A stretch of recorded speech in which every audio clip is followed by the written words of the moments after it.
This is a Smart Cities Hangout. Today we're hanging out with Matt Candler from 4.0 Schools. Hey, Matt.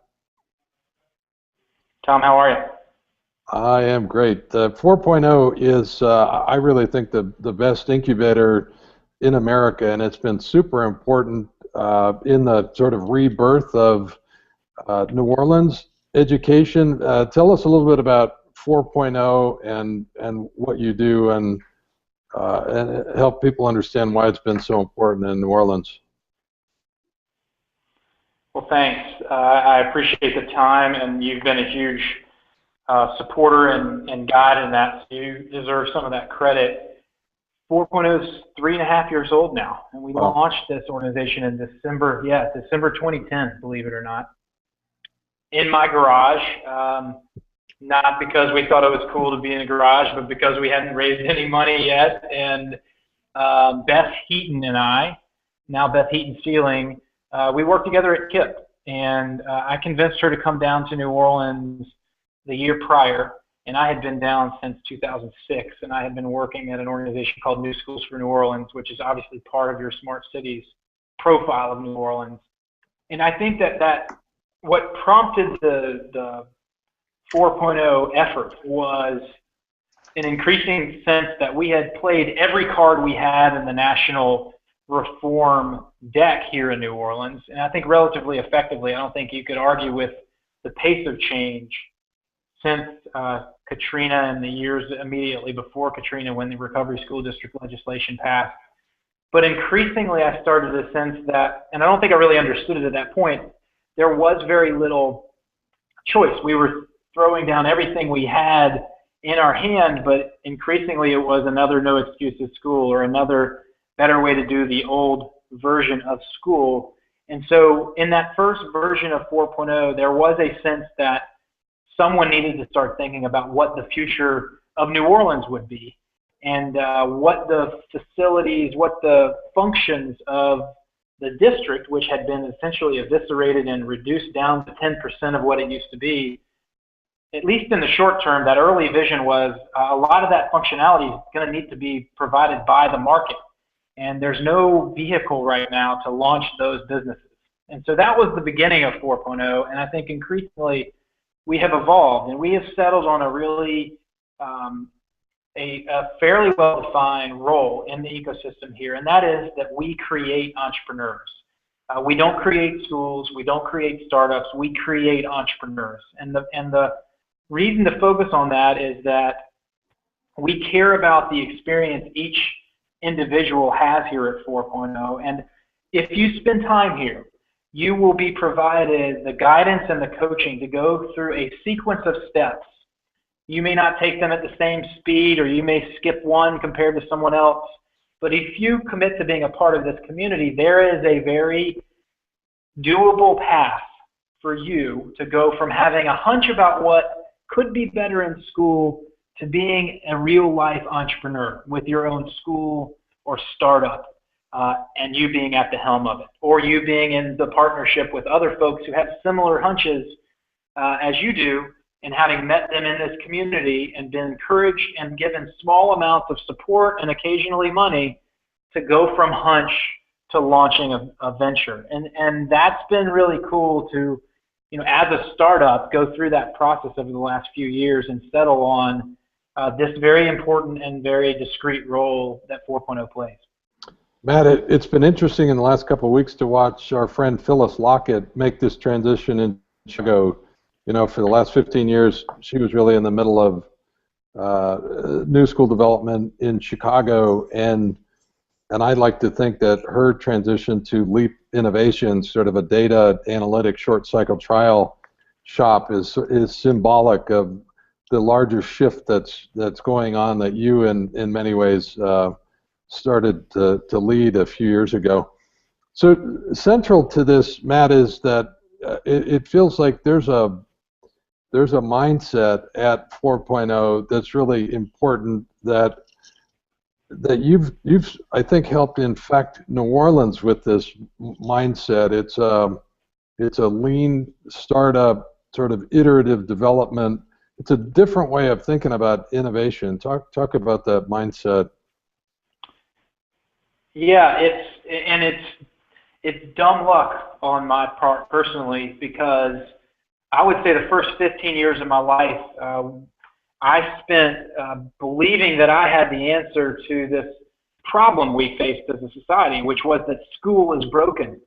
And so much of my work as a self-identified reformer was some jerk had broken it, and I was the good guy here to fix it. And it was really when I started hanging out with the tech community here in New Orleans, which prior to Katrina did not exist. It's been built from scratch since the storm. Did I realize that their mindset, the average programmer or startup entrepreneur in the tech sector's mindset is that you build in much smaller chunks and in a view of the world that you don't know what the answer is. I think I spent my career thinking I knew what the answer was, and I was going to tell you what it was. I was going to build a school for you. I was very fixed. If you use Carol Dweck's vocabulary in her fantastic book, Mindset, she distinguishes between children in her research who demonstrate a fixed mindset and a growth mindset, those who really love challenges, and those who say, challenges are scary and they might threaten my self-identity, so I'm going to avoid new things. Yeah. I have to confess that, I'm a reformed fixed mindsetter. Well, let me just interrupt and say it's interesting that I spent 8 years in philanthropy, often dictating a fix to other people who did what their grant agreement told them to do, even if they knew it was a dumb idea. Right, and 5 years ago, I shifted to venture, and venture, you really do bet on people and on what a set of ideas might become. And in many cases, those ideas are quite different than the place that you started. So I just wanted to note this sort of parallel journey for me as well. Well, Tom, I'm so glad. I think it's important that you raised philanthropy, right? Because in many ways, the incentives that well-meaning philanthropists put in front of our most innovative school reformers are those that unfortunately create a huge aversion to risk. When we say things like, hey, you've gotten this model right, let's build a CMO as big as we can build it around that model. Right. Inherently, that ignores how terribly hard it is to build these across geographies, and it distracts that talent from trying new ideas. So yeah, you hit on it. I lived that life scaling, what worked in school, and it was hanging out here in the building. This physical building has meant a lot to us at 4.0 because after the garage, we moved to a co-working facility called Launchpad, where all of the young techpreneurs and coders met in New Orleans, and it has become the hub of the tech infrastructure in the tech industry here. And they all think lean, they think agile, they think I'm going to plan ahead for the next 2 weeks what my specific tasks are, and as a team I'm going to meet every day and we're going to adjust what we're doing. And the most powerful feature of that iteration is, what are our users telling us? And it was this recentering of the user at the middle of what great coders do and the way they think that really blew me away. And it coincided with me having my own kids and them coming of school age and feeling for the first time that as a parent I started asking these questions. And wait, I'm the user of these schools, and I've actually spent very little time talking to other users, to parents, about what school could and should do for their children. So yeah, I think the last 3-4 years here in New Orleans has been a big a lot of learning for me personally, that thinking you know what the solution is probably the wrong thing for kids and probably the wrong thing for changing the system. It's probably going to stay the way it was if you don't change it. You've built this amazing place that's launched dozens of enterprises now, and you've become really good at coaching entrepreneurs. I'm wondering what the broader implications for this mindset. I mean, what do educators need to understand and even embrace this sort of startup mindset? What does it mean for schools? Sure. Well, I think you know the classic story of have kindergartners raise their hands if they think they're architects, if they're artists or if they're creatives. All hands go up, and Right. as you get older, right, you get to high school, no kids raise their hands. So I think at the Right. core of this preference for lean or agile thinking is that it allows us to free ourselves as adults from acting like very much, clenching our fists and feeling like the kids' lives are in our hands. And I still feel that, right? But I know that I am modeling something incorrectly. I'm acting like I know the answer, but I want kids to think about being creative and being lifelong learners, because I know that's what they're going to need in the future. I think we can't continue to teach in a mindset that assumes that all knowledge is fixed. We can put it in the head of one teacher, put them in one building with those kids, and sort of Little House on the Prairie style, think that all the knowledge that they need is going to be transferred. If we don't act that, kids are way smarter than we give them credit too often, right? They know that the world is different, and that the McKinsey study that came out last year, where educators, teachers, and employers were asked how well are graduates being prepared for the jobs they'll get entry level into the economy today. Right. 72% of teachers thought we were doing a great job. Only 44% of kids did, and only 43% of employers did. So kids know better than teachers that schools are not developing them for the world they're going to enter.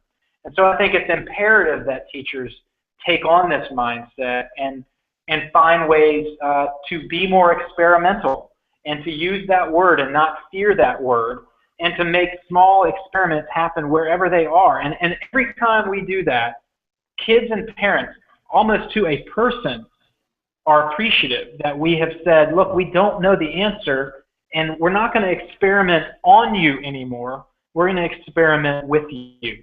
And when you get that mindset right, and your users, parents and kids, believe that you're struggling through it, magical things happen, and they start to give you more room to make mistakes, and they get more invested, not less. And to me, that's super inspiring, and why this mindset has such potential, not just in startup creation, but really in every classroom. Yeah, that's exciting. Just as we wrap this up, what are a couple tangible ways you think school would be different if we did a better job of inculcating this sort of lean startup mentality? Like, how would it look different? What would the learner experience be if we really did a great job of embracing lean? So I think that I think if we really embrace lean, the one good example, I think the maker movement is a very concrete example. Right. 4 of the startups out of 25 that have come out of 4.0 are focused on bringing the maker movement into school. Right. I think that's very concrete, right? Yep. Seeing children build things with their hands and using that excitement of being a creator to engage them in science, technology, engineering. That's a no-brainer, and I think that can happen today in almost any school that wants to try it. And I think increasingly seeing the teacher less as the person responsible for delivering all that content into their brain, then back out. Instead, seeing that teacher more as the air traffic controller for a variety of different ways for children to learn, either peer-to-peer, on their own, from the teacher, and I still think one-to-many techniques apply, and then kids, one kid to many kids. But in some ways, imagine if we took Doug Lamav's Teach Like a Champion book and wrote a new edition for kids to use that book to teach one another. For peer coaching. One way to, exactly, and to really take that same level of precision and skill development that Doug brings to professional classroom teachers, but say, wait, why don't we give every kid these champion-like techniques and then see what the classroom becomes? And as a teacher, my job is to facilitate each child's capacity to both learn and teach their peers. Those are things I can see happening in relatively short order. That's an exciting vision. I mean, I saw this in Detroit last week when a kid finishes a unit and scores really well, they become eligible to become a peer coach to other kids, and that's advertised right on their desktop. So, giving kids sort of a roadmap for here's some stuff you need to know and be able to do. Here's a lot of different ways you can approach it. Here's 3 kids that are already expert at that. You can start to imagine the sort of high efficacy, high agency environment where kids have lots of ways to learn, lots of ways to demonstrate.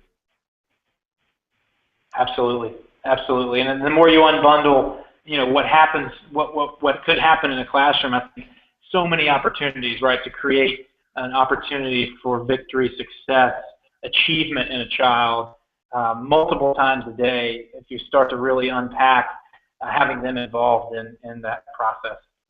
Hey, Matt, thanks for joining us at Getting Smart. We really appreciate your chat on mindset, and we love your work at 4.0 Schools. Thanks a lot.